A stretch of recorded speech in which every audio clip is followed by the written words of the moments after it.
कक्षा 11वीं की छात्रा आप सभी के समक्ष राष्ट्रीय एकता दिवस पर अपने विचार व्यक्त करना चाहती हूँ।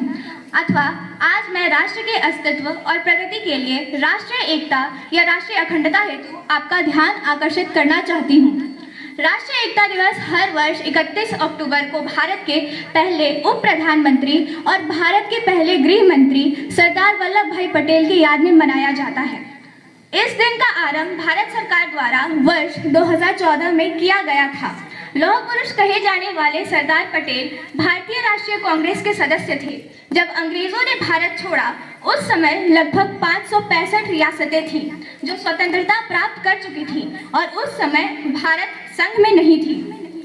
तब अपनी काबिलियत और सैन्य क्षमता का इस्तेमाल करते हुए सरदार पटेल ने भारत के संघ के साथ इन राज्यों को एकजुट करने का एक सराहनीय काम किया।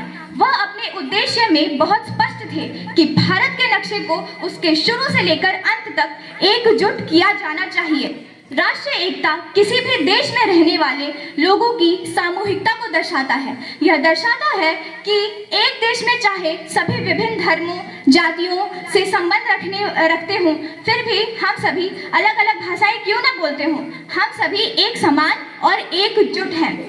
आप सभी को यह भी अच्छे से पता होगा कि हमारा भारत देश एक ऐसा देश है जहां पर विभिन्न जनजातियों तथा क्षेत्रों से संबंध रखने वाले साथ ही अलग अलग भाषाएं बोलने वाले लोग रहते हैं। अतः यह संभव नहीं है कि इन सभी को एक साथ एकता के धागे में पिरोया जाए।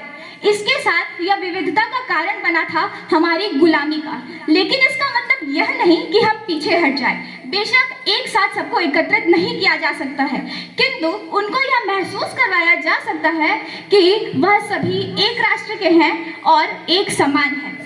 इस प्रयास में अपने कदम बढ़ाने वाले वल्लभ भाई पटेल ने अपना पूरा जीवन राष्ट्र की एकता और अखंडता को बनाए रखने के लिए समर्पित कर दिया था। राष्ट्रीय एकता दिवस उनके कर्म को जीवंत बनाने का एक अवसर है। सरदार पटेल भारत की एकता के लिए अपने योगदान में अतुलनीय थे और इसलिए वह एक दिन भी बहुत कम है जब हम उन्हें सम्मानित कर सके। अब मैं अपने विचारों को कुछ शब्दों के साथ विराम देना चाहूंगी। एकता के परिवेश में जब वह रूप हमने पाया कि एकता के परिवेश में जब वह रूप हमने पाया तब अपना भारत देश ही सोने की चिड़िया कहलाया, सोने की चिड़िया कहलाया। धन्यवाद।